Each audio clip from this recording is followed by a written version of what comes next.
Hi folks, Denise Howell here. Welcome to the first TWiL of 2012. We've got a great panel with Jonathan Peters from Media Shift, Lisa Borodkin from TWiL, and Evan Brown from Internet Cases. We're going to talk about Hotmail, Gmail, the Seans, SOPA, Professor Balkin, all kinds of great stuff coming up next on This Week in Law. Netcasts you love. From people you trust. This is TWiT. Bandwidth for This Week in Law is provided by Cachefly at CACHEFLY.com. This is TWiL, This Week in Law with Denise Howell, episode 143, recorded January 6, 2012. Countdown on the Prada. This episode of This Week in Law is brought to you by Netflix. Watch thousands of TV episodes and movies on your PC, Mac, iPad, iPhone, or TV instantly.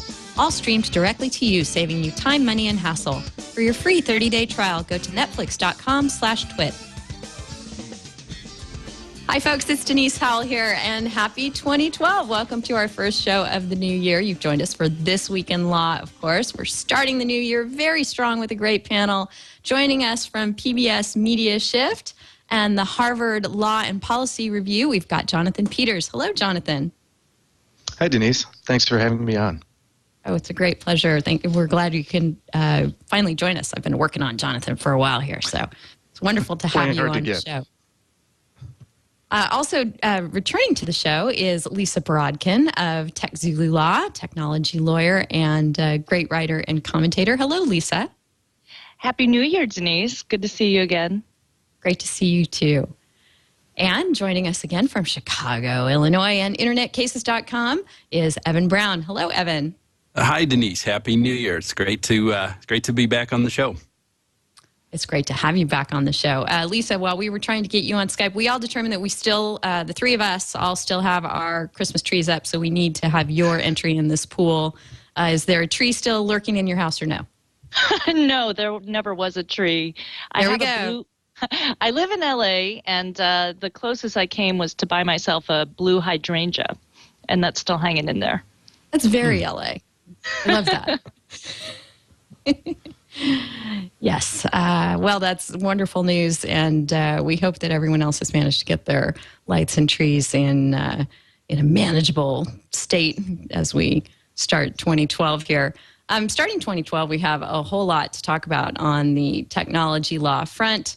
Lots has been going on legislatively and on the regulatory front, and Jonathan is quite knowledgeable about these things. One thing I'd love to be brought up to speed on that I've been following for a while, but not really too closely, but Jonathan has, is what's going on with the FCC and its decency laws and regulations. There has been a lawsuit pending with Fox and I believe ABC. Jonathan, are they involved too? Yes, that's right. It's really a two-part case where it involves broadcasts by both Fox and ABC. And this goes all the way back to 2002 and 2003 at the airing of the Video Music Awards when Fox aired that. And it was Cher who dropped the F-bomb on the air while accepting one of the awards. And then it was the following year when Nicole Richie dropped, she said, "Have you ever tried to get cow shit out of a Prada purse? It's not so fucking simple." And then the FCC decided that that was indecent after receiving a number of complaints. I think it was from the Parents Television Council mainly. This has bounced all around the federal courts. It went up to the Supreme Court in 2009, where the justices addressed it was an administrative law issue under the Administrative Procedures Act. And now it's back up there on constitutional grounds where the justices will more or less look at the entire indecency regime and determine whether it violates the First and the Fifth Amendments. And this could have sweeping consequences. Because for about the first 50 years of broadcast history, nobody really enforced any of the indecency regulations that were in place. And then came the 1978 case, Pacifica, and that was the one involving George Carlin and his broadcast of the 7 Dirty Words monologue.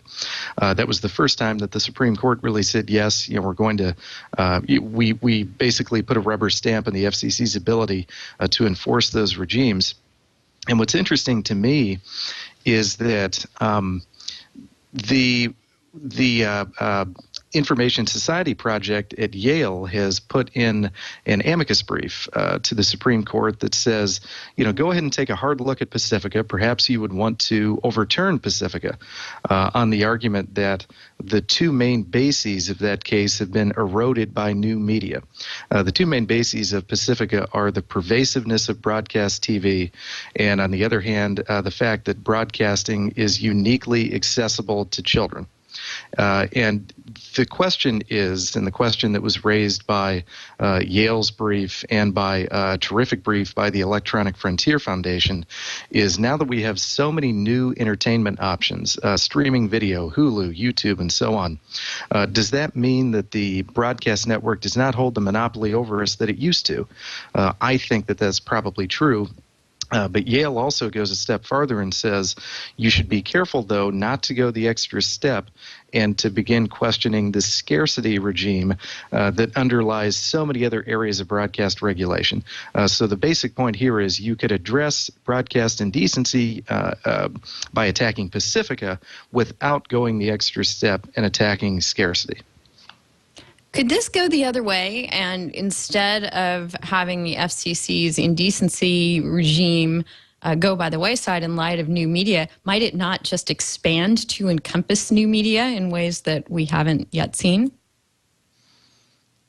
I think that's possible. From everything that I've read, and at least from going through the amicus briefs, there are a number of them in that case. There are a few on the government side, but more of them on the broadcast outlet side.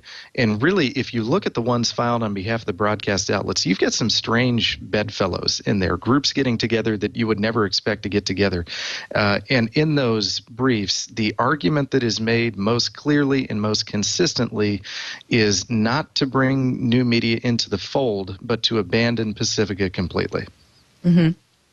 Evan, what do you think about all this? Is it time for ABC and Fox and everyone else to be treated just like YouTube and make it a question of standards and perhaps parenting rather than government regulation?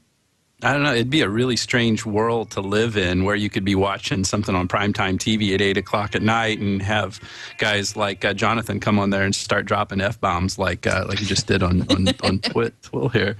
So yes, we might risk losing our clean tag on iTunes, and we might bleep you, Jonathan, for that reason. But we're not facing FCC action, which is a whole different ball of wax.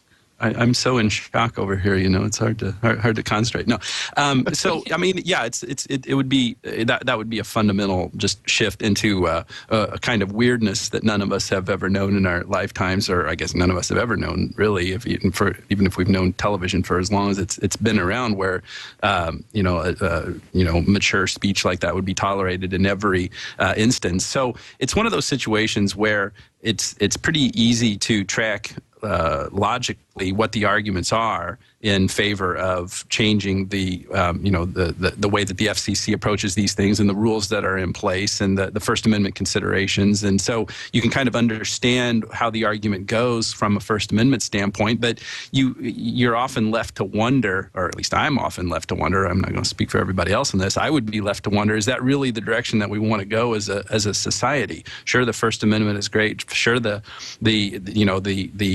interests in free expression in broadcast media are critically important. But just because now it's more nuanced and that there are so many other ways of getting media, so many ways of getting content into the homes, so many other ways of filtering content from the ears and eyes of children, does that mean that there shouldn't be some kind of sensibility in place, which really is, I guess, is somewhere up in the realm of a Santorum kind of natural law informing all this stuff, where we don't want to have little kids hearing the F-word and the S-word as they're watching TV. So I think it's tough, and given so many other societal interests, I am at the end of the day, I have a hard time coming down on saying that it's a good thing that we should be arguing this way against the way that the FCC has approached these things. I have a harder time doing it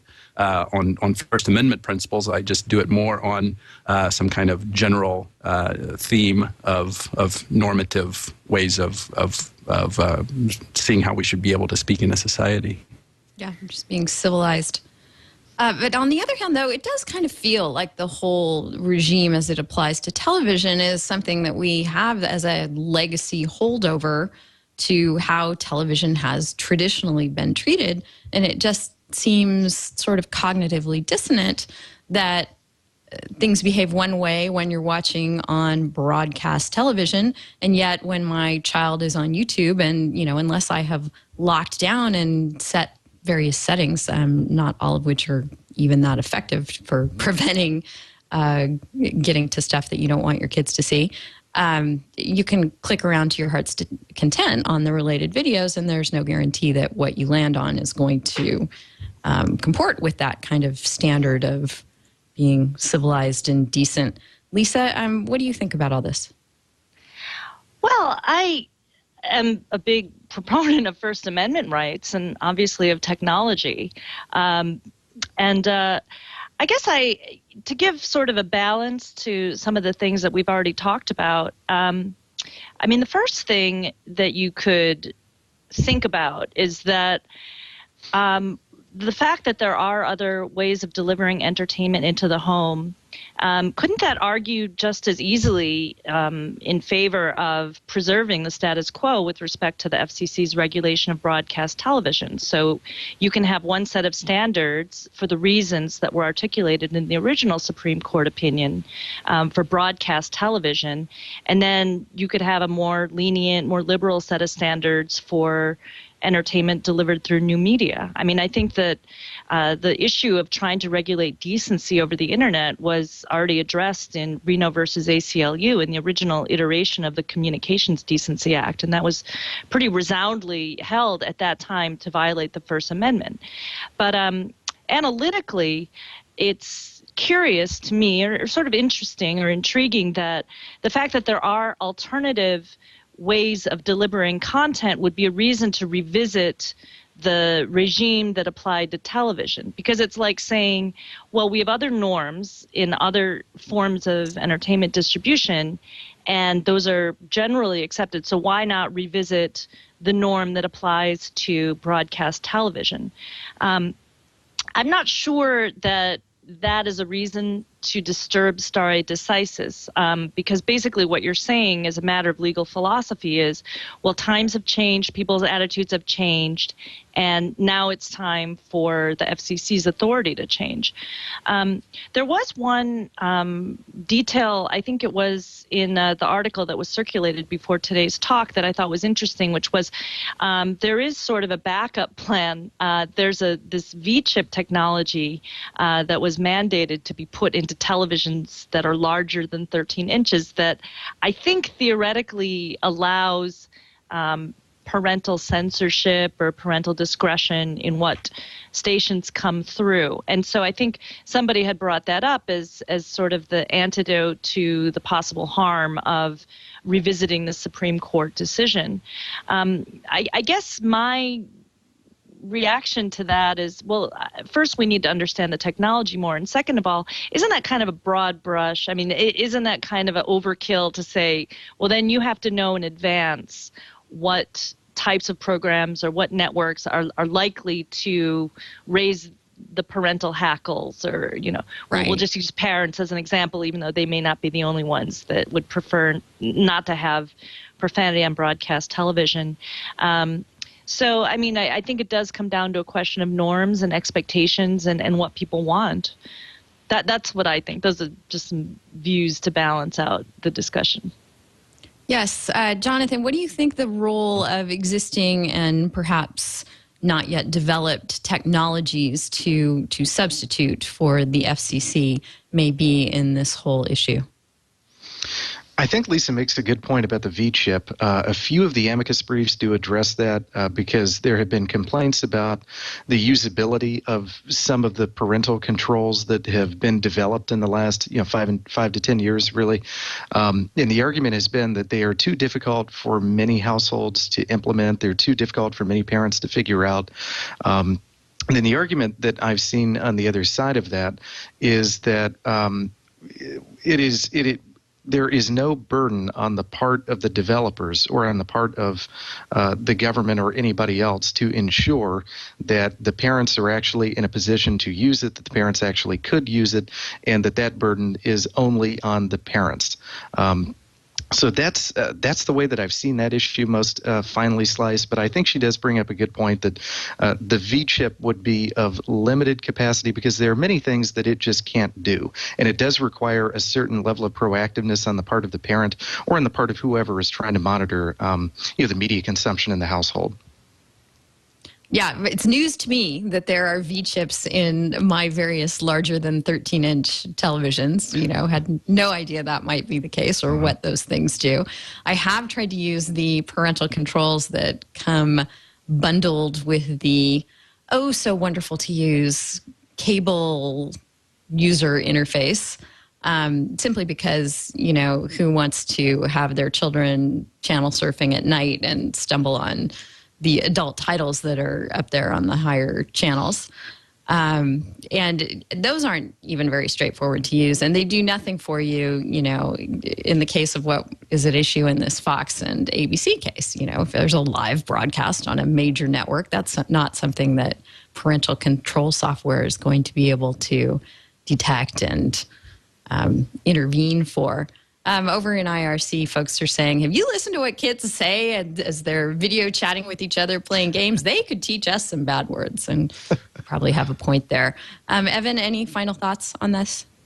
No, not really, other than to observe that this, if we lift these restrictions, it seems to me it could be a slippery slope into other forms of expression that don't even involve telecommunications or technology whatsoever. But for example, laws pertaining to indecent exposure, don't I have a First Amendment right to, maybe I shouldn't use myself as an example. Maybe I should use, someone else.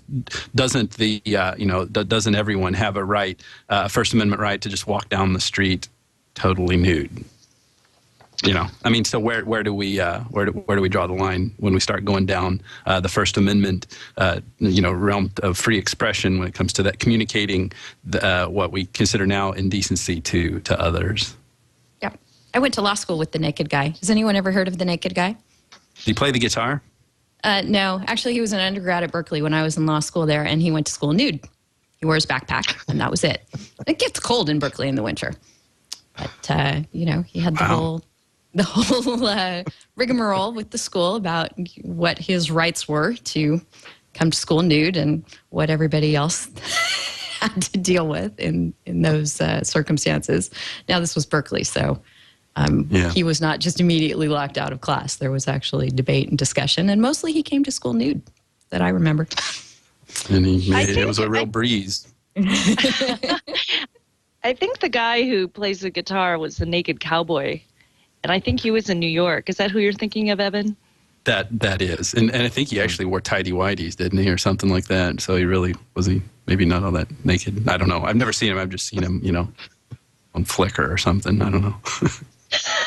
I don't know if he has Just a law degree from Berkeley. As the desktop photo, Evan, that you have. Yeah, good thing I'm not going to turn the camera around on my display here, so you'll just see what's behind me, not in front of me.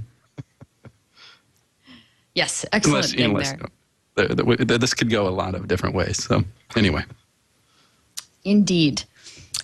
Jonathan, as long as we're talking about education and nudity, let's go ahead and talk about sexting. And, we're talking about having standards that come into play and maybe having people be savvy enough, in the topic that we're just leaving here to understand how to have some fine-grained control over what they and their families consume. When it comes to, this issue of teens and children and what they do with, or adults, not very savvy or forward-thinking adults, what they do with their portable devices that may wind up getting them into trouble. What do you think the remedy to this is, and is there a regulatory role, or should we be looking somewhere else? I think the threshold question is whether the problem is a social problem, an educational problem, or a legal problem.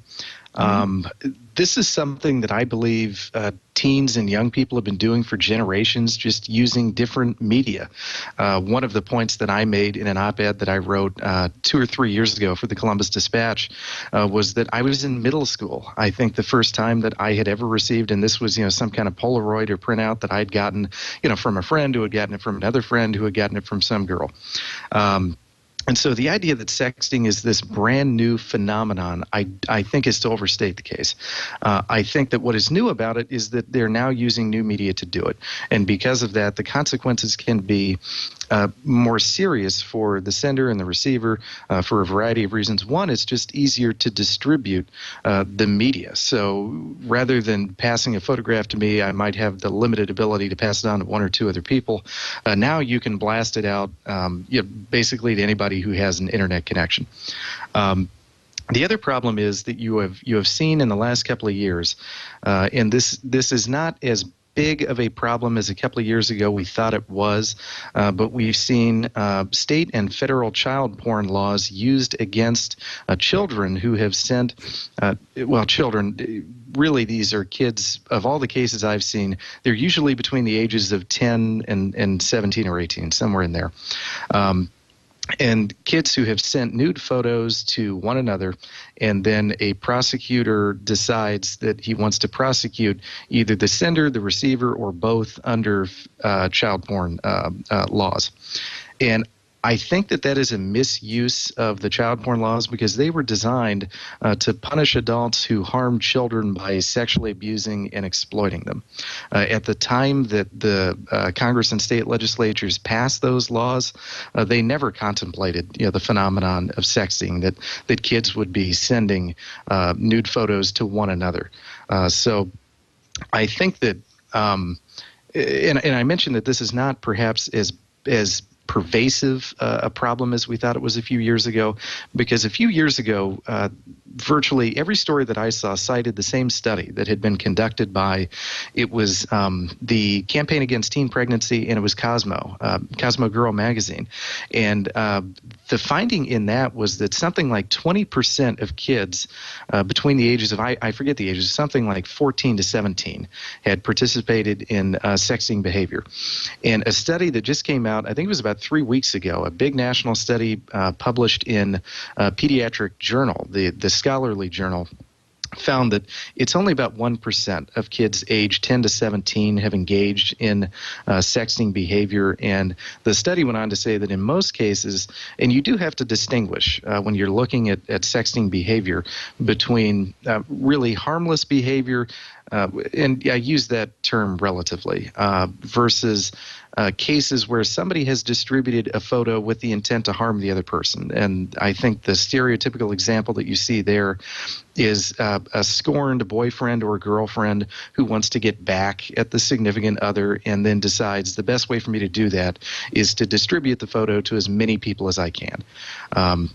That was the sad case it was a Florida case involving a guy named Philip Alpert. Philip was, I think it was 1 month outside of his 18th birthday. He had just turned 18, and his girlfriend was 16. They had gotten into some huge fight, and the relationship had been going sour for a while. And he in the middle of the night decided to get into her email account, and they had been sharing passwords, so he already had access to it. And he used the select all function to send out, I don't know how many photos it was, but it was a collection of nude photos of the 16-year-old girl to everybody in her address book. That ended up coming back to him, and the police, I think it was the sheriff's office, came to his door a couple of days later. They conducted full-blown search. They seized all of his digital media, anything that you could store media on. And then he ended up entering a plea agreement shortly thereafter on felony charges. He became a sex offender. It's a sad case in the sense that the girl certainly was victimized, and he did something to her that he should not have done. But on the other hand, I think that the punishment that he received was disproportionate. So again, I think that it's really important to kind of divide sexting cases into, was this generally a harmless case where kids were just exploring, in which case I think that education might be the best way to resolve the problem. And then you do have these other cases where the intent is more malicious. And perhaps the thing that I proposed in the op-ed that I put together was maybe you would want to create a juvenile diversion program, something where the kids have to go in, they have to discuss what they've done. It just really bothers me that young people who are neurologically wired to make mistakes, that they would pay a lifetime penalty for a mistake that they made when they were a young person. Yeah, I agree with that, and I agree that having an educational approach to this, starting from an age where it seems relevant, will help people in their adult years from making extraordinarily bad judgments about the things that they may have access to digitally. Evan, any thoughts on this? Well, this seems to me to be just the other side of the coin, what we were talking about earlier with the FCC and its regulations. If we're going to, say that there's a First Amendment right to for broadcasters to, show nudity at 8 p.m. on a Thursday night, on ABC, CBS, Fox, whatever, what kind of culture are we establishing then when it comes to norms for how people behave with one another in terms of sexual imagery and stuff like that? So, even the most vigorous educational campaign to combat sexting, or purportedly to combat sexting, is probably not going to offset the negative harms that would come from the loosening of all of those restrictions. So I see a really close connection between the two issues that we've discussed already when it comes to sexually explicit and what we're calling indecent material here. It's really easy for us, to say, this is really bad stuff, and we want to educate kids to be better, and we want to make sure that the penalties are fair, and we want to make sure that people don't belong on a sex offender registry when they don't belong to. When, at the same time, it's very easy to jump on a bandwagon to say that, there should just be all kinds of social freedoms, regardless of any kind of norm. When it comes to all this stuff. When we started the show, I certainly did not intend to be sounding so moralistic, and I really want to make it clear that I'm not trying to be that way. It's just that we need to have some sort of consistency when we're thinking about implementing the regulatory frameworks for all of these things to somehow make sure that there's a unified aim that we're trying to hit when we're setting out to accomplish these things. As with everything else, I really have no idea how the nuances of that look. It's just we need to make sure that we're consistent in our discussion of these things across the board.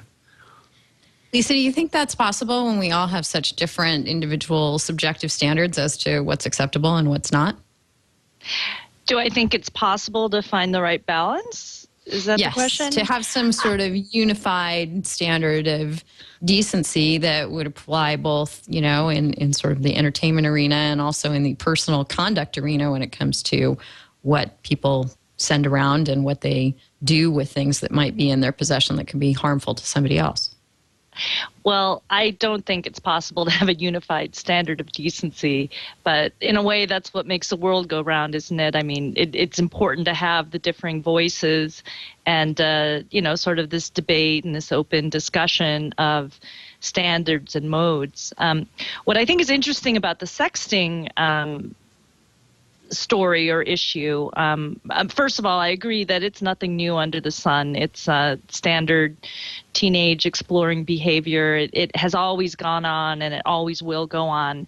I think what's different here is the fact that it becomes data, and it's data that can be transferred and sent out in a way that the original person who may have shared the information never expected.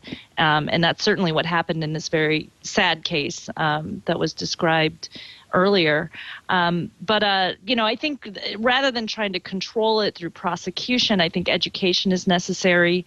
And I think also that this kind of issue of sexting is just the latest version of a lot of things that people have always tried to regulate in the arena of child protection. I was just thinking, that it's somewhat the beginning of a slippery slope. Are we going to have stings? Like a lot of prosecutors busy themselves, as we know from television shows such as To Catch a Predator, with setting up these elaborate sting operations in the name of trying to protect children from predators. But I wonder how many of these predators are really out there. What I think is unfortunate is a mode of thinking where you can never escape the past. And in general, I thought one theme of this week's talking points was a movement towards the right to forget, sort of an almost deliberate movement to delete data or to make things more ephemeral, more renewable, less searchable. And I think that all these different types of technologies and industries, they do find a way to evolve and adapt. And it's a great time to be analyzing it.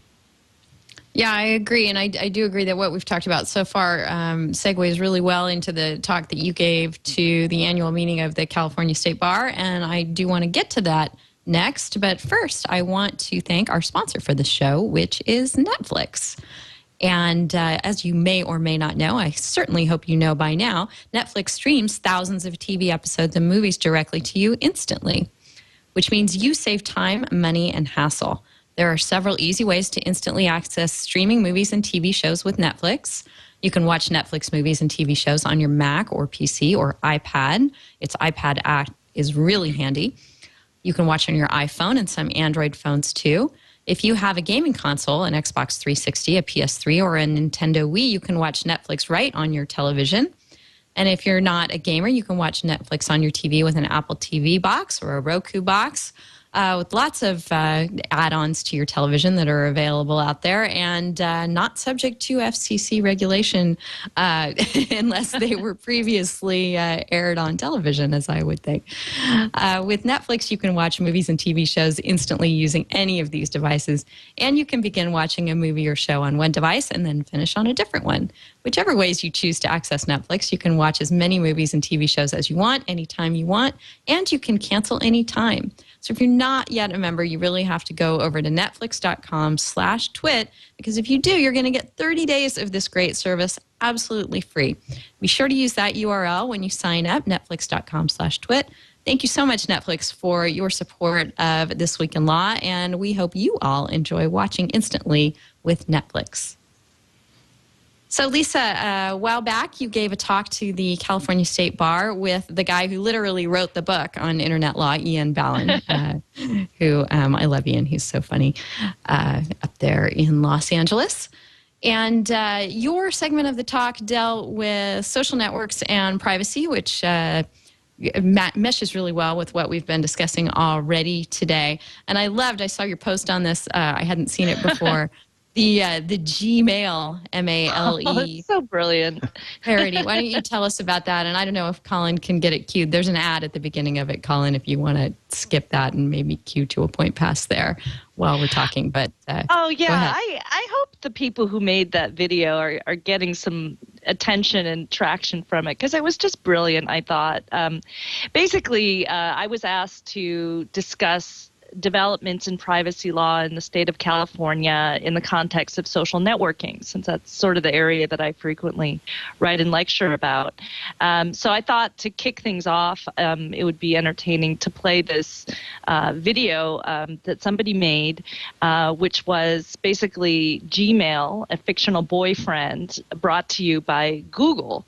And the point that this video was making was it's a little bit creepy to have somebody following your every move, your every keystroke, keeping track of where people live and who's related to who. And it was just a very cute dramatization of Google's well-meaning but sometimes flawed attempts at social networking products. So I think everyone should probably check it out at some point. It's Gmail, Gmale. But the theme, I think, of my talk... Wait, Colin has a bit of it ready to play. Why don't we go ahead and run a bit?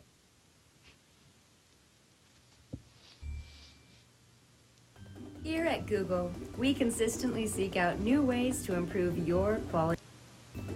We try to find solutions to problems you didn't even know you had. We delve deep into your personal life and found that something was missing. Introducing Gmail. Yes, we've created the perfect mail. Of course I'll go with you to the baby shower. It's in Don't beta. Forget, we also have your sister's birthday dinner that He's like a non-Hispanic Mario I've Lopez. totally forgotten about that. Thanks, Gmail. Of course. The last time you made a sandwich, I noticed you used mustard. Thanks, Gmail. Hey, have you seen my keys? Found him. Found it. Aquí está! Hey! Hi. Come on in. Welcome. Thanks. Come meet everyone. I think you are going to fit in right here.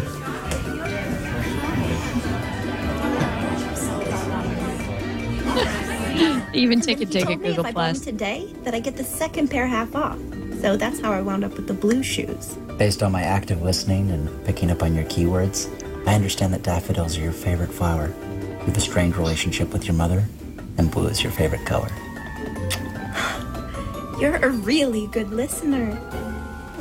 Here at Google, we're really good listeners. No, Mom, I told you that stuff takes like 7 days to work. Sorry, couldn't help but eavesdrop. Monostat 3's on sale at CVS for $3. Here's a coupon. So from here on out, I didn't get that Gmail part. being a good listener Your mom's begins to gonna get a love bit those creepy. pictures. You should probably also include Great Aunt Janine. Yeah. I didn't know you knew Great Aunt Janine. Her birthday's March 14th. How are things with Gmail? Yeah, how are things with Gmail? All right, Colin, I think we get the idea. Hi. Thanks so much. How did you find me? Well, this is one of your last 5 destinations. That's a good catch, Lisa.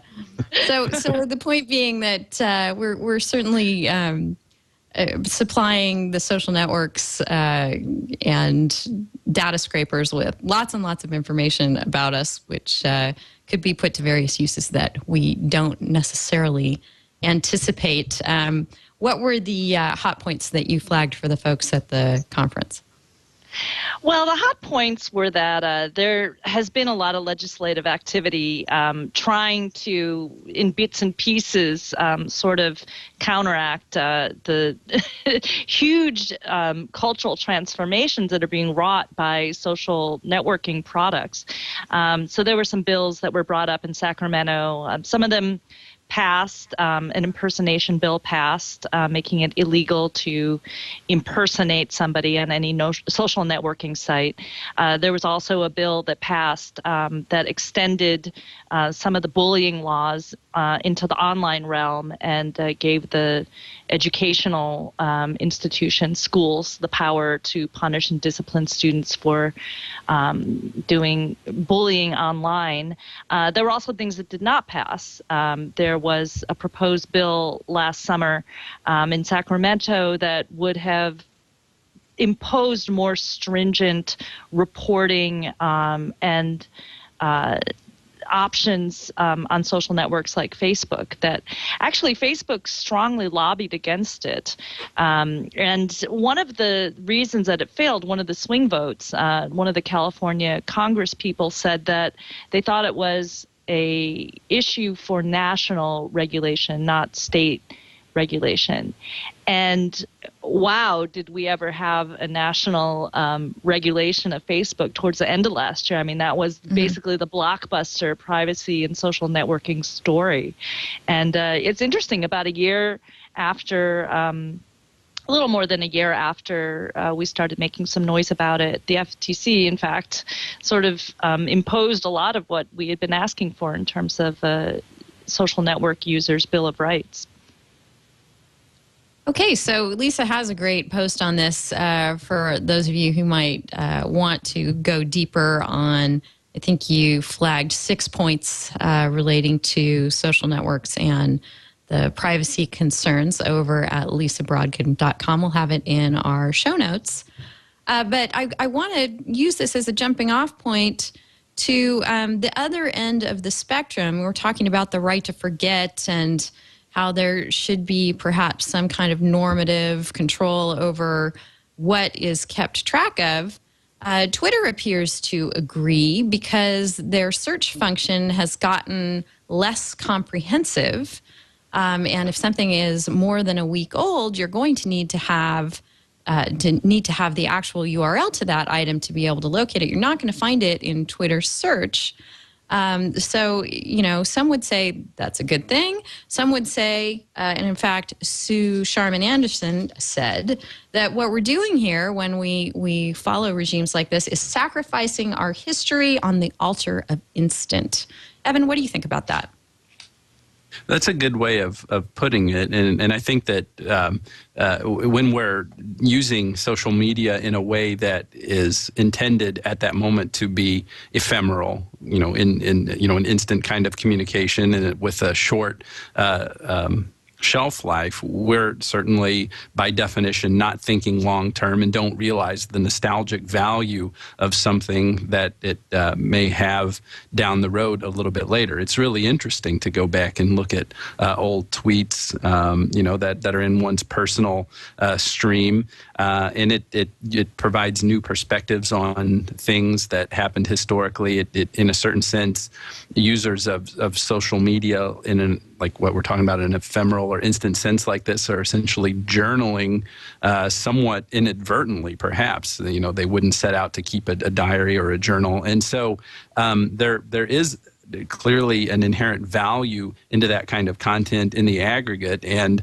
there's probably a lack of understanding and a lack of forethought as to the availability of that content over time. And it's one of those things that there's probably some growing pains going on here. We won't, we're not used to thinking in terms of the long view of history when it comes to these things. And it's probably one of those things that'll become more natural when we're considering how to use these tools, of what kind of ways we want to manage our own data stream. That's separate and apart from the larger picture of information that's out there, and that there's not much that the individual can do to preserve a wider view of society as a whole. So hopefully this is an area where there will be some responsiveness and some responsibility on the part of the providers and those who are have taken on the task of archiving this stuff to keep it for the social benefits that it does provide, and being able to look at in the aggregate like that.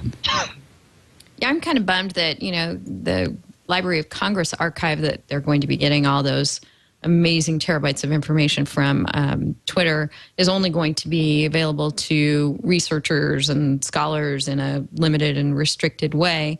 Jonathan, do you have any thoughts on the right to forget versus the right to remember?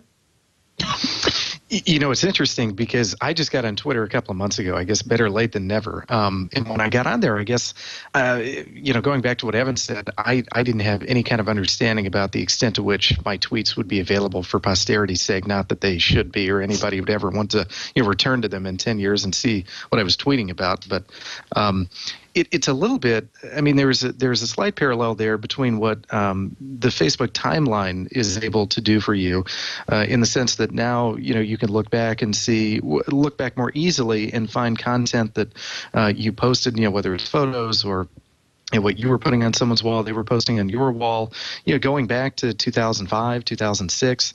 And so I really don't know. There's a book that it was Cass Sunstein edited this book with, I think it was Martha Nussbaum and a few others, where they wrote about I think the title was The Offensive Internet. Somebody can check me on that. But a big portion of that is about the reputational harm that the Internet can do because of the lifespan of the content that you can post to it. And I won't get into any of the details because I can't remember the nuances. But for anybody who's interested in the issue of, to what extent should media be available and to what extent do people have the right to forget, that book has at least 2 or 3 essays addressing that very point. Excellent. Lisa, any final thoughts on this topic? Oh, well, this is just the beginning for me. I'm actually doing a panel with Jonathan Zittrain on this idea at South by Southwest on March 13th. And the reason I'm attracted to it is because I've done a lot of work on online defamation and speech. And there was an article or an op-ed, I think, by Eric Schmidt of Google, and in which he talked about online reputation. And I noticed that Jonathan Zittrain had advanced the idea of reputational bankruptcy. Because kids learn and technology changes, and there should be some forgiveness, I think, is the idea. And so what we've been talking about is trying to brainstorm. And what I'm thinking about is the fact that time adds an interesting fourth dimension to social networking. And now that we have real-time internet, real-time networking, and real-time social products, we have to think about what's important, really, the present, the future, or to worry about if somebody is building some sort of a historical archive of what you used to be in the past. And lately, I've been thinking in more radical terms about social products. I mean, social products like chat roulette, were successful because they were very ephemeral. People could next, if they didn't like one sort of social interaction, go into another one.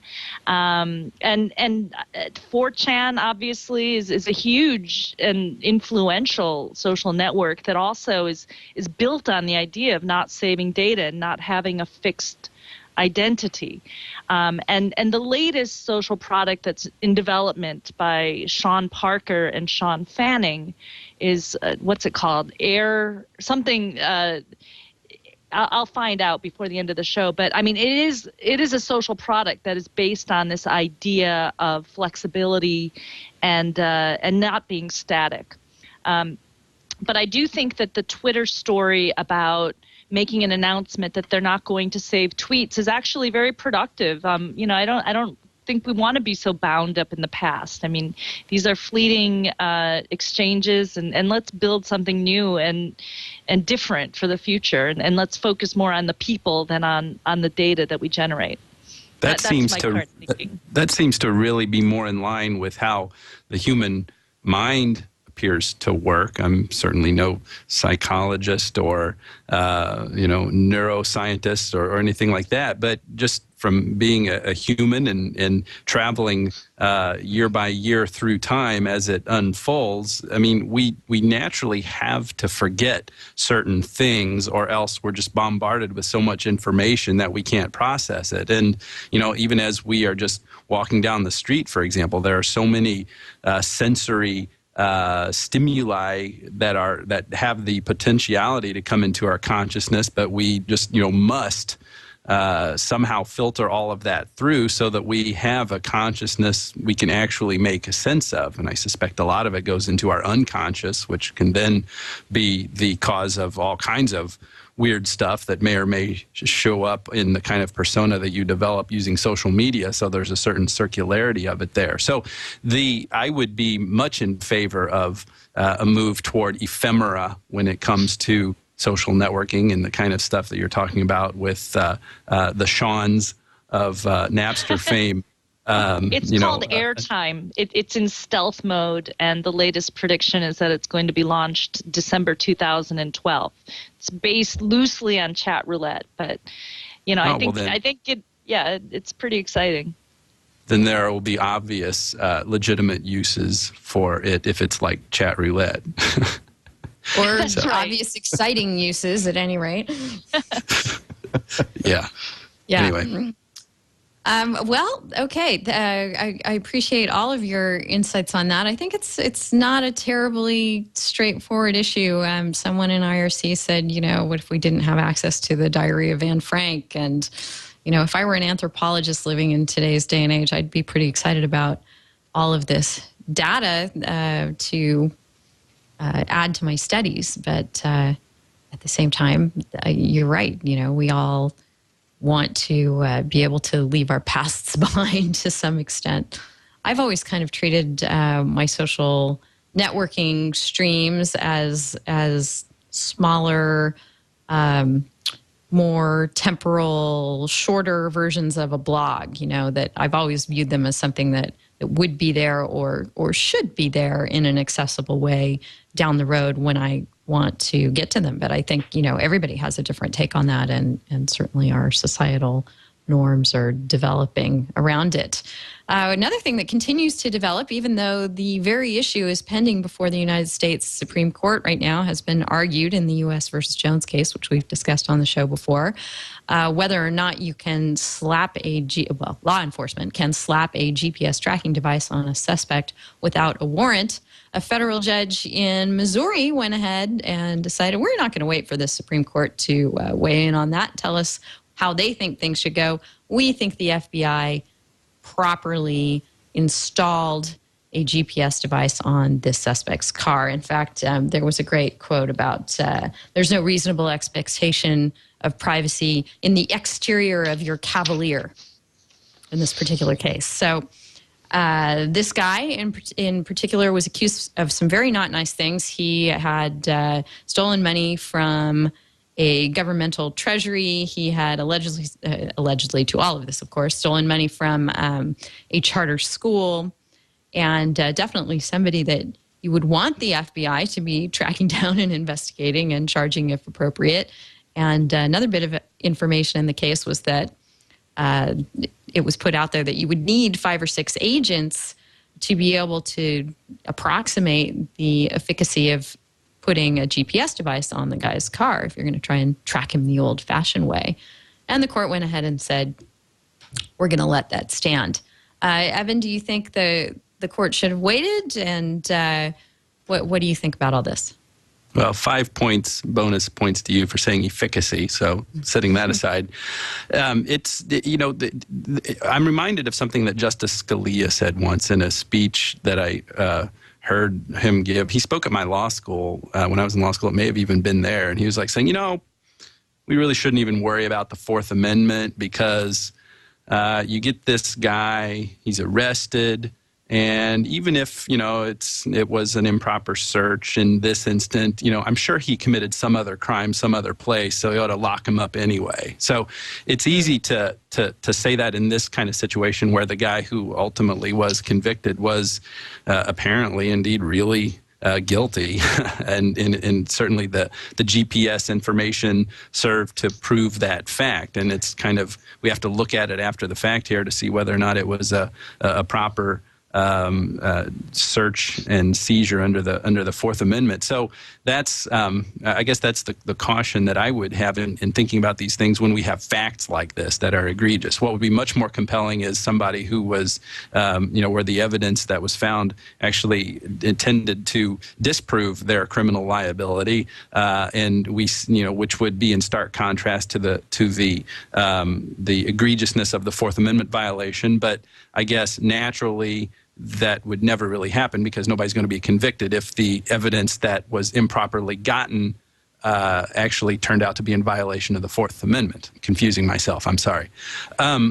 So, we just, as far as the magistrate judge waiting on all of this stuff, I don't know that he actually could have. I mean, he's got the obligation to decide these cases, and, the Supreme Court, being a court reviewing what the lower courts are doing, has much more of a leisurely schedule, relatively speaking, to decide these things. So I don't know that the magistrate judge down there in Missouri could have or should have waited to decide these things. He just had to do the best that he could in the situation, and I guess it's just kind of a bad it could be particularly bad for this defendant who, is probably going to get sent to the big house or at least, have this criminal liability on his record.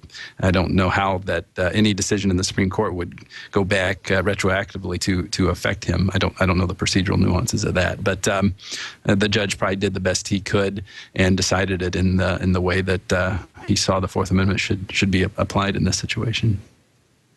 Lisa, any thoughts on the GPS tracking determination here? I do have mixed feelings about it. It sounds like not a huge extension of traditional surveillance. I mean, prosecutors have been using nagas, kells, bird dogs, whatever you want to call it, ways to collect information about suspects. This is a bad test case because he's a bad guy, right? And you're going to want to have, the bad guy get some justice in the end. But I wasn't as concerned about attaching a GPS device to a car to monitor its progress as I was about the stories in which the federal government tried to get access to the GPSs that we all carry with us in our cell phones. Mm-hmm. So on the spectrum of things to be alarmed about, I found this to be sort of on the less alarming end. Mm-hmm. Right. Over at her blog, Cash Hill closes out her article about this by saying, too bad the St. Louis Treasury Office doesn't provide its employees with cell phones. As I noted before the holidays, those location-revealing devices are a far easier way to keep track of whether people are showing up at work or not. And against that backdrop, Jonathan, should we hamstring our law enforcement over the nicety of warrants in this kind of situation where what they're gathering is information about somebody's public whereabouts when really, the devices that they may be carrying on their person are I guess what I'm trying to say is the horse is already out this barn door in very many ways. Mm-hmm. Right, and I think Lisa's correct to note that bad facts make bad law. So if you're talking about the GPS case, it really is kind of a bad vehicle for that issue. But I do think that in most cases, you're requiring a warrant would have the salutary effect of ensuring that the technology is not abused or misused. And I think that is true, especially today in a society that Yale's Jack Balkin has made this point in a number of different articles. He's written that is increasingly resembling a surveillance state in one way or the other. I think that in the Missouri case, the judge missed the point by noting that the GPS did the work of 5 agents, as if that were a good and efficient thing, because I think the warrant requirement is especially important where. And there are amicus briefs in the case at the Supreme Court, U.S. v. Jones, that make these points. I think the warrant requirement is especially important in 2 cases. One, where the technology extends beyond human capabilities, and I think that increases the chances that you could abuse that ability to surveil somebody. And 2, where the technology collects information that the public generally expects to be private. I won't dwell much on the first point, but on the second point, I guess I really do believe that prolonged surveillance does violate traditional notions of privacy and reasonable expectations of privacy to the extent that it provides the government with detailed information about your movements, your associations, your activities, and in those respects, the government could theoretically monitor political associations, your medical care, your sex life, and I think that in that argument in U.S. v. Jones at the Supreme Court, Stephen Breyer made what I thought was probably the most quotable comment of all in the argument, and I've got it right in front of me. It is, if you win this case, there is nothing to prevent the police or government from monitoring 24 hours a day the public movement of every citizen of the United States. Whether or not that's a slight overstatement, I don't know. Maybe it is. But there were enough references in the oral argument to Orwell that you do wonder which direction that case is going to go. But generally, that's how I feel about the issue. I think that it is significant. It is problematic. And if you talk to Jack Balkin, he would tell you that this is just, I guess, one more step in the direction of a surveillance state. Well, you did talk to Jack Balkin recently. You told me prior to the show, and I'd love to, if we're not scooping your write-up on this and the journalism that will be forthcoming from your interview. I think you interviewed him about SOPA. So, rather than going through, what we already know about SOPA and the proposed Open Act alternative, I would love to know what Jack Balkin thinks about all this, if you can share that with us. Sure, absolutely. The interview actually went up earlier today, just before we started the show. So it's over at the Harvard Law and Policy Review, if anybody wants to check it out. Jack made a number of the points that have been made by constitutional scholars and other commentators about the SOPA. He does strongly believe that it is problematic. He said that it does throw the baby out with the bathwater in trying to address what he acknowledges is a genuine problem. Piracy, theft, whatever you want to call it. I've got the interview in front of me, and he says that I'll just hit a couple of the highlights. He says that basically the statute creates strong incentives for key elements in the internet infrastructure to assist the government in blocking U.S. citizens' access to foreign sites, and in theory, it can all be done ex parte. The basic point that he says is simple, and I think this is what is the cause for a lot of his alarm. And he says, if you build censorship requirements into the infrastructure of free expression, you shouldn't be surprised if governments start using them more expansively and more frequently. That's because, to put it bluntly, government officials can almost always find a good reason to limit access, to filter, and to block. We're not China or Iran, but that's all the more reason not to start going down the same road. And all of that, by the way, was against the backdrop of a question I asked him to start off the interview, which was, what is the most serious threat today to free speech? Maybe we should just jump in for anyone. I'm assuming everyone knows who Jack Balkin is because I've been following him for so long. He's been a blogger since blogging was invented practically, and he's also, a very esteemed professor at Yale, and I think the founder of Yale's Information Society Project, or one of the founders. So, he definitely, and a very renowned con law scholar. So he definitely has the chops to speak and weigh in on all this stuff. That's right, yes. And I've been doing this series of interviews with First Amendment scholars and lawyers around the country. And the first question I've asked all of them is, what is the most serious threat today to free speech? And interestingly, in each interview, the answer has been different, and it's been very different. I mean, we're talking completely different areas of First Amendment law and expression law. But Balkin's first response was, when I asked him that question, that globally the biggest threat is the structure of the internet and how governments regulate it. And then we went in to talk about some of the weak links in the internet chain that many people have discussed, and the Electronic Frontier Foundation put together a pretty cool section of the website. This was maybe a month and a half ago, that illustrated how different links in the infrastructure of the internet can be weak, and how that can affect your ability to speak to other people out on the internet.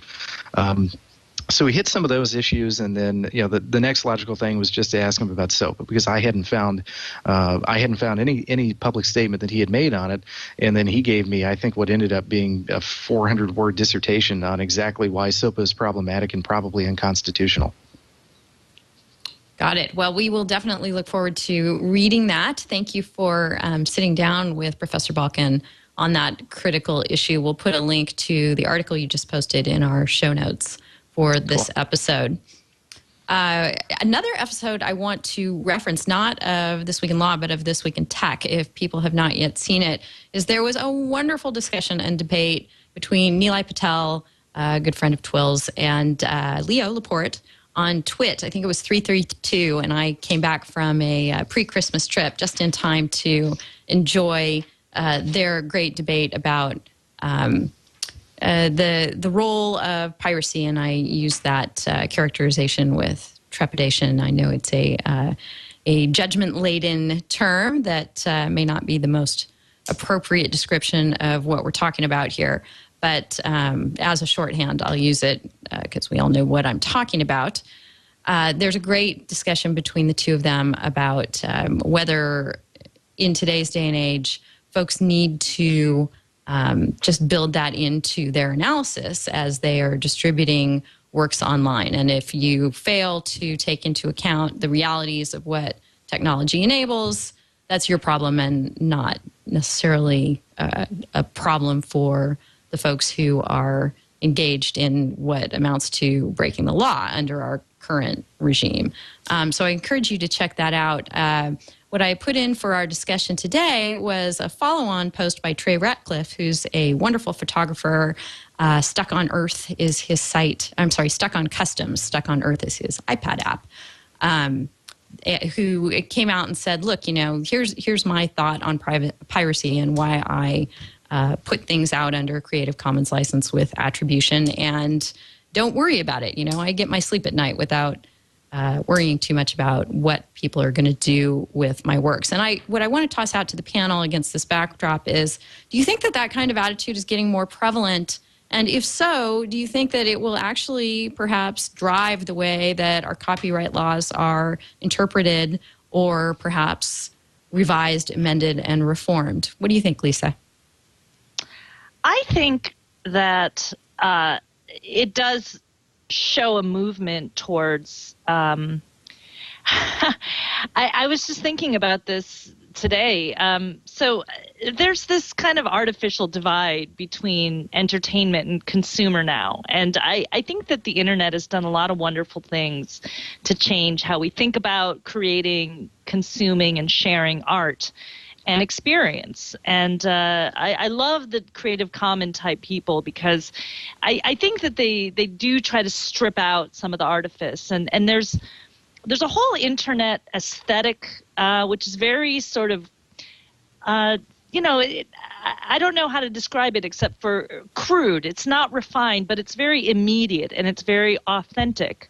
And that was a good episode of This Week in Tech. It reminded me that I have to watch it more. But, I mean, it's basically a cultural argument about starting from the premise that we have these rights in copyright, and, sort of arguments that flow from there about how to protect it, how to protect our output, versus, well, we've got the internet. This is a new tool, and it is a tool. It's not an end in itself. But how do we want to use the tool? And I'm against SOPA. I think it is going to break the internet. And the debate makes me kind of sad, because I think it trivializes what the internet can do.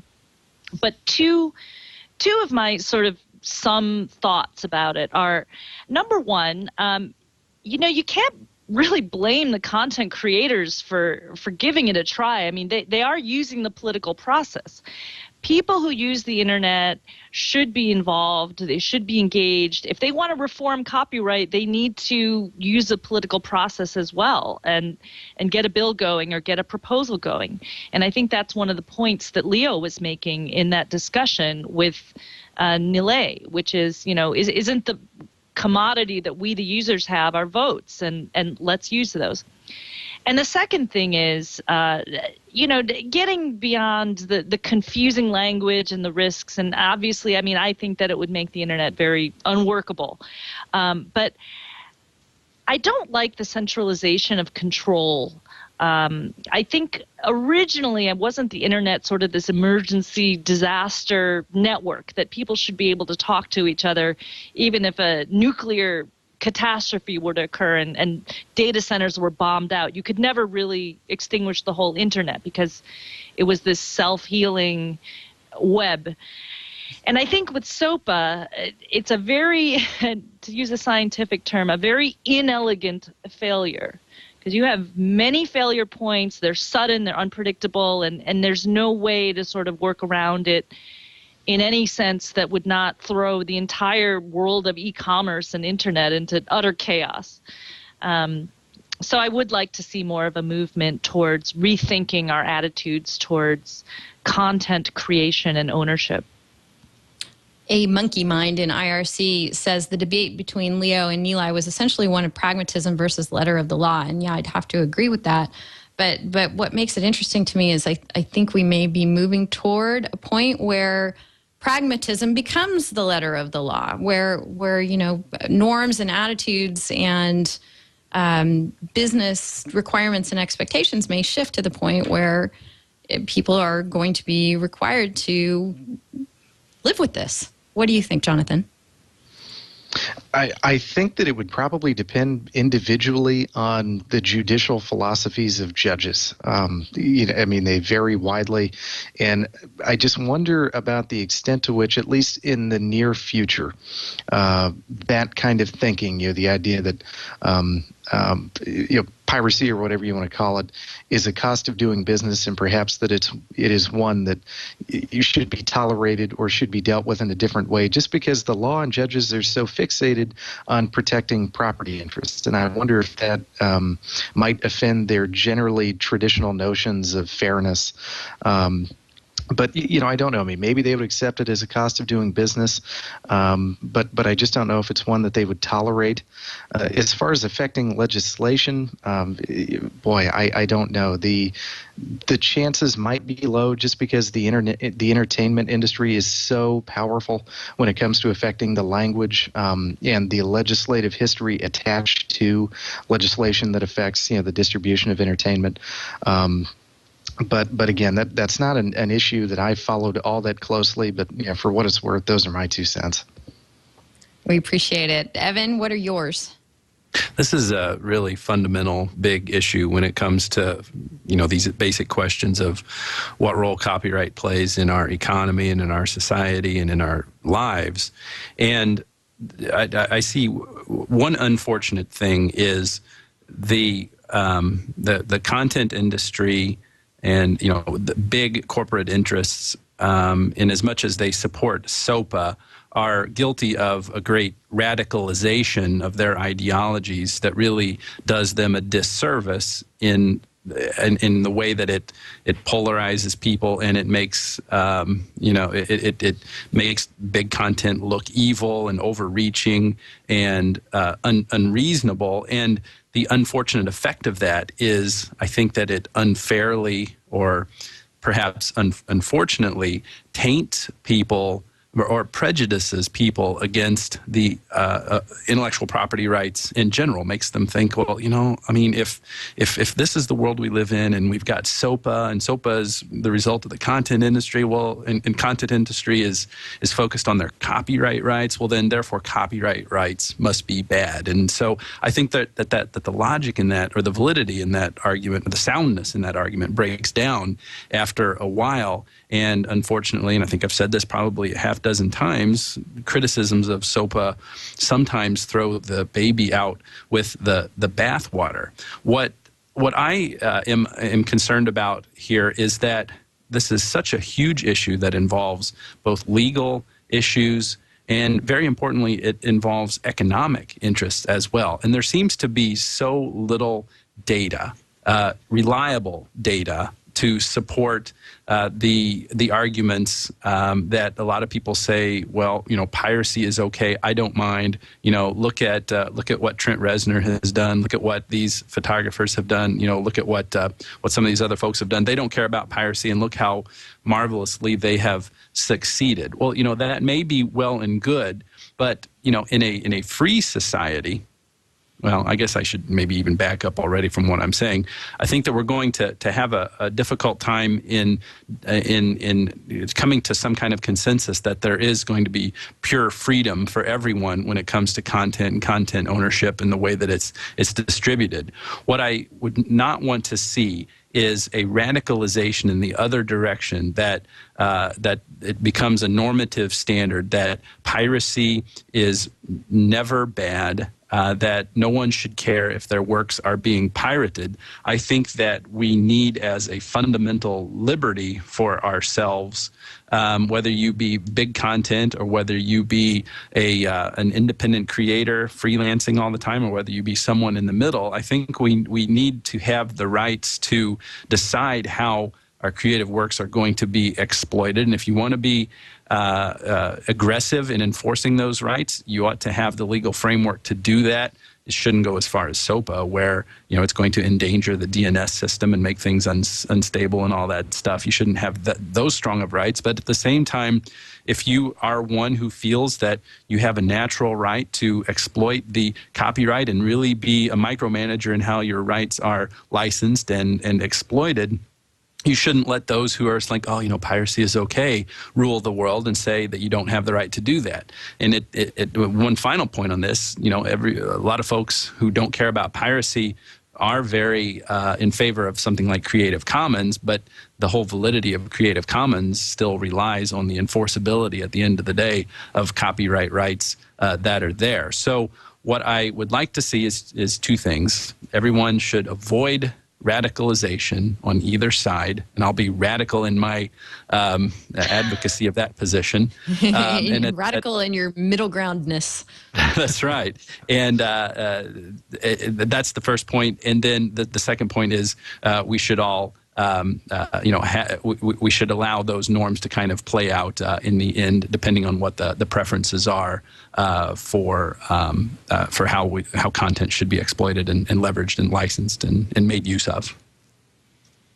Yep, I appreciate those thoughts and sentiments, and to be continued as all of this continues to unfold. I'm glad that Jack Balkin has lent his considerable gray matter to these questions, Jonathan, and that you wrote them up. I look forward to going through that. More in Jonathan's wheelhouse on the journalistic front. I'd love to get an update from you because I haven't been paying attention for the last, I would have to say, couple of years to what's going on with shield laws vis-a-vis folks engaged in not necessarily traditional journalism, and there was a recent case that impacts that. I know the federal shield law has sort of been languishing for a while and does not yet exist. Can you quickly bring us up to speed as to the latest on that front? Sure, yeah. The shield world is still kind of a murky area. The case that I think many of us read about in the last month was involving the woman whose last name is Cox out in Oregon. And I think that David Carr's take on that whole issue was probably the best that I read, where he said that whether Cox was a journalist for the purpose of the blogger shield or for the purpose of the retraction statute, that was one of the other elements there where because there was a defamation suit involved, she was trying to claim protection of the retraction statute that says that you cannot sue for defamation before you had demanded a retraction from the person who allegedly has defamed you. So at any rate, Carr made the point that that was all beside the point because she was basically using the web in unaccountable ways to create an alternative reality. And from a doctrinal standpoint, for me, what was interesting was the reasoning in the case, more so than the outcome. In other words, it was interesting to see how the judge reasoned through the question of whether Cox was a journalist.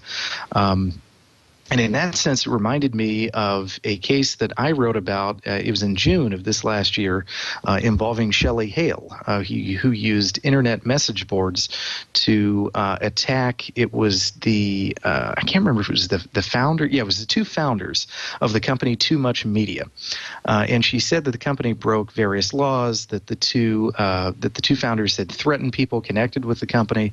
And as a result, the founders sued Shelley based on her internet message boards postings for defamation. And the New Jersey Supreme Court said you do not qualify for the New Jersey shield law. And in all of these cases got me very interested in the issues. So this past fall, I'm a doctoral student at the Missouri School of Journalism now. With one of my classmates there, he and I did what is in academic speak called a concept explication, and we tried to figure out, well, what does it mean today to be a journalist in a digital era? And we kind of broke the analysis into three different domains, and we looked at the scholarly domain to see, well, how have other scholars defined journalist?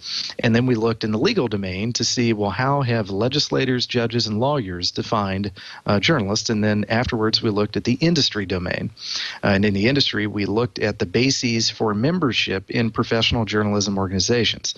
So where they say you have to meet these certain criteria to be a member, and we tried to divine from that, well, what does it really mean? What are some of the common themes that we're seeing? And it was a surprisingly difficult task to do because each domain considered different criteria to be important. I'll give you an example from the legal domain. The federal Constitution, if you look at constitutional law, it says that the medium doesn't matter. So you could be a journalist just as much in the internet as you could be for a newspaper or magazine. But if you look at retraction statutes, the medium often does matter, where you have to be connected with one of the traditional media. Many of the statutes actually name specifically newspapers, magazines, and broadcast outlets. Beyond that, if you look at shield laws and retraction statutes, again, you'll see very often references to employment. And employment could be employment with a traditional news medium, or it could be that you have to do journalistic activities. Literally, the statute will list certain activities, and then it will say you have to do those things for a substantial portion of your livelihood, or some other very vague language like that. So the bottom line is they want you to do journalism for money. So it's the professionalization of journalism. The industry concepts I thought were interesting because they broke it down into it almost begged more questions, because there, what we found was references to you have to produce certain outputs. So what you have to do is produce news, but very few of them actually told you what news was or what it meant to produce news. And again, many of them also said that to be a journalist, you had to do it for money. And not only did you have to do it for money, that had to be the primary source of your livelihood. So the bottom line is, the area of law is still murky. If you go outside of the law and look elsewhere for guidance, that is just as murky. So it's completely up in the air. Yeah, that's kind of why I haven't paid attention to it for the last couple of years. Up in the airness of it all. It just seems like kind of a frustrating conundrum, especially because, it's impossible to look at those kinds of standards and say, oh, so it has to be for money. That's the definition of what constitutes journalism. So the people who posted pictures of the plane going down in the Hudson, that wasn't journalism. I don't know. I think that legislatures and the industry have a long way to go before we resolve that point. But I appreciate you bringing us up to speed on what you're working on. That sounds like a fascinating thing to work through in your doctoral studies. Let's see. To round things out here, there was and we're going to make this our tip of the week, an article over by Helen A.S. Potkin at MSNBC that jibes with a lot of the stuff that we've discussed on the show today. She wrote up kind of one of these prototypical end of the year, beginning of the year posts, 7 signs we're living in the post-privacy era. And her premise is that our digital rights have never faced more peril than they will in 2012.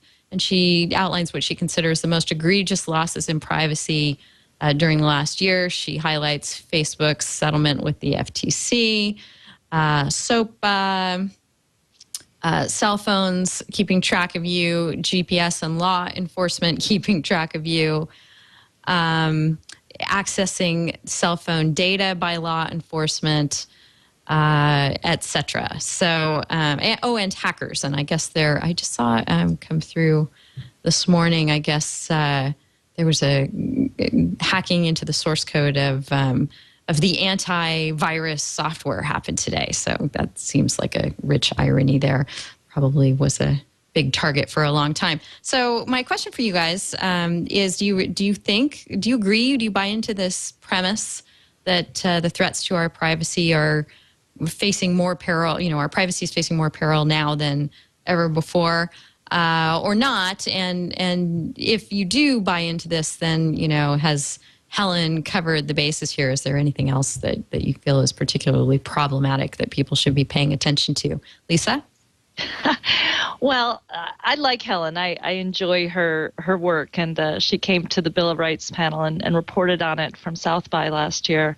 Privacy's changed, but in a lot of ways, we hold the key to our own jail cell. Don't share it online. Just don't have an expectation that anything you share online is going to be kept sacrosanct. I mean, we try and we punish and we legislate, but the bottom line is, have a backup plan, have a nice real world analog set of data that maybe you keep private to yourself. But I do agree with Helen's signs. I mean, it's all around us, and let's all wake up and modify our behavior if we're not cool with this.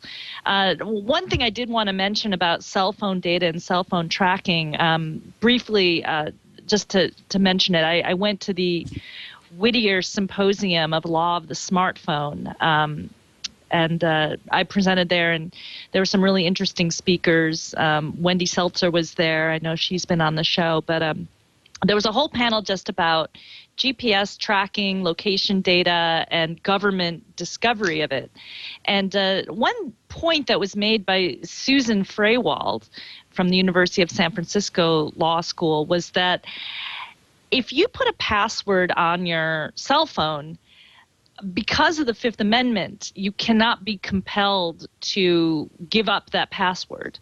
So that's true of laptops and it's true of cell phones. So just remember that if you are the only person who holds the key to that data, you can't be compelled to sort of convict yourself out of your own mouth by giving up that password. Who knows, maybe that'll change, but so far that's another antidote other than just not putting the information into a digital form. Yep, that's a good point. So, Evan, we've got Trey Radcliffe and Leo saying we're living in the post-piracy era. Are we also living in the post-privacy era, as Helen here says?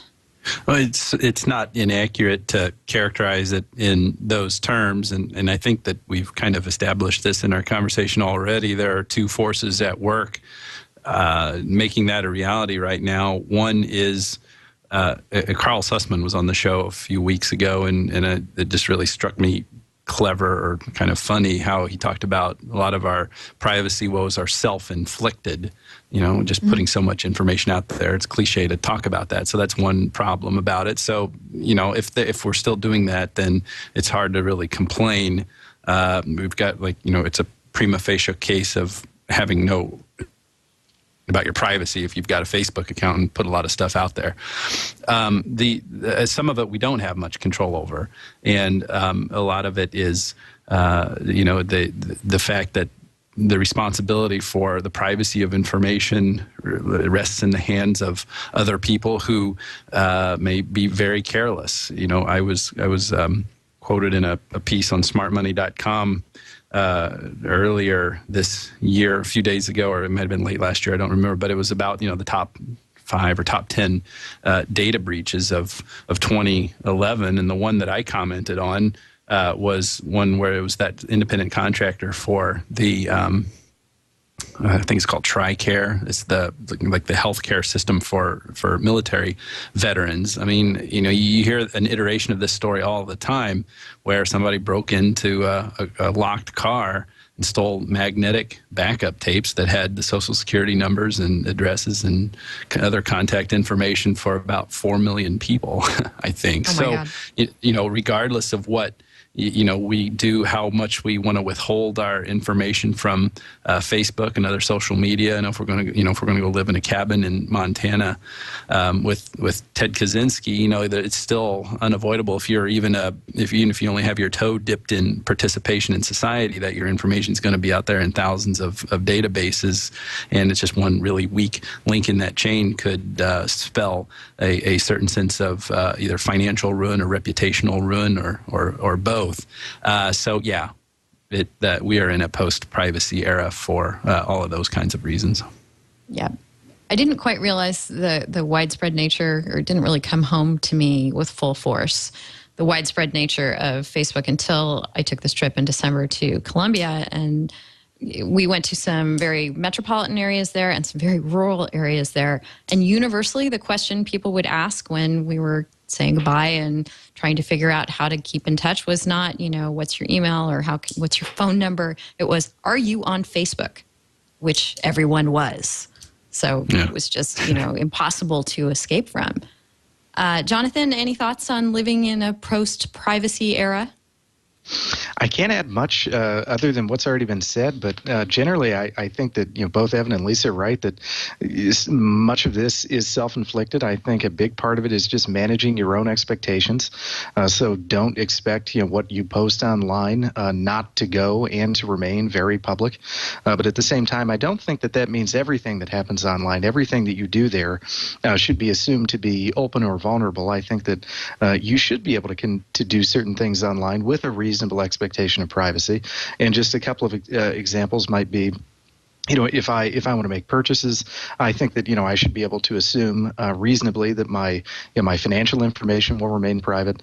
And I think that if I'm say for example arranging medical care online, I think that information should be able to should remain private. And I think that as the person doing that, I should be able to assume reasonably that it would remain that way.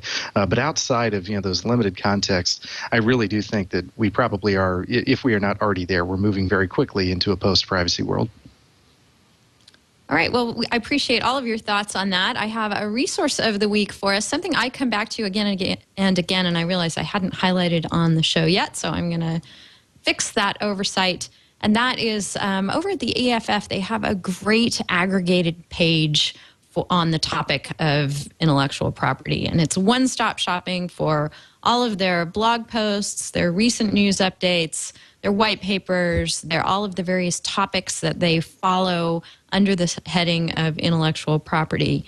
So as I said, when people consult with me about, how do I get a better idea what my rights might be or recourses might be in a certain situation, I find myself sending them to this page again and again and again so they can better understand the rules and policies that they're operating under.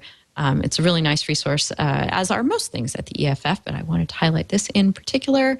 It's at EFF.org/issues/intellectual-property. So thanks, EFF, for making all of that so clear and accessible.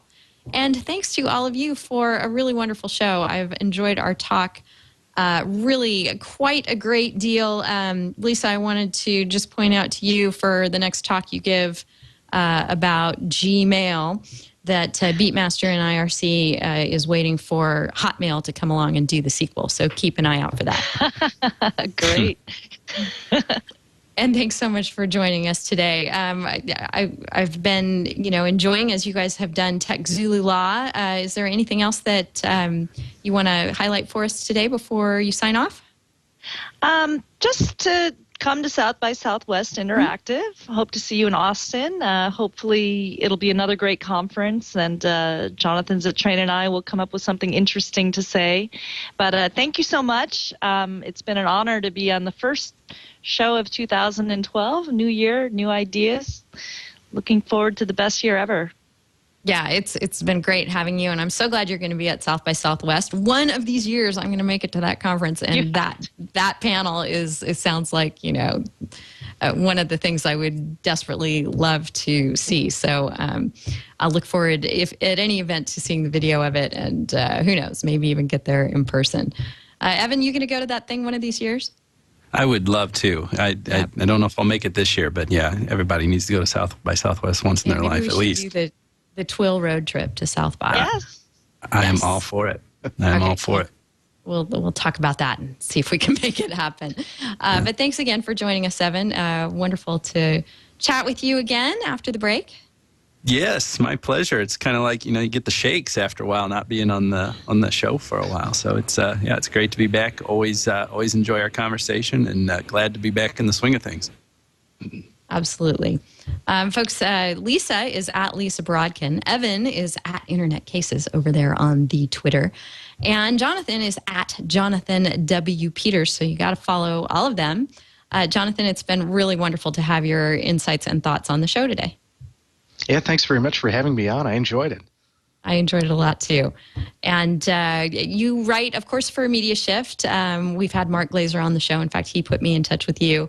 Anywhere else? I know the Harvard Law and Policy Review. I'm assuming that's available online, is it? It is, yes. Available freely online. I've got a piece out in The Nation this week, and then sometime in the next week or two, I'll have something out about journalism and cloud computing in the Columbia Journalism Review. Wonderful. And yes, I wanted to highlight your piece in The Nation for people. I wanted to talk about it on the show, but we're just going a bit long. Folks should go and check it out. It's all about if you are an online or other kind of journalist, covering protests and your rights as a journalist in doing that. So if this is something that you are engaged in doing, I heartily encourage you to check this out. Very good practical tips for anyone engaged in that activity. Thanks so much, Jonathan, for joining us. Thank you. And thank you all for tuning in to This Week in Law, episode 143. We'll be back next week and every Friday at 11 Pacific Time, 1900 UTC, where you can watch us at twit.tv. After the show, you can find us in iTunes and on YouTube and all of the various places that you like to look for your netcast entertainment. Of course, everything's archived at twit.tv/TWiL. You can contact me between the shows. I'm Denise at twit.tv. I'd love to hear from you guys. Really appreciate your encouragement, suggestions, critiques, all of the above. Love hearing from you, so definitely hit me up there or on Twitter. I'm at Howell there, Denise Howell on Google+. And until next time, we hope you enjoyed this episode. We'll see you then. Bye-bye.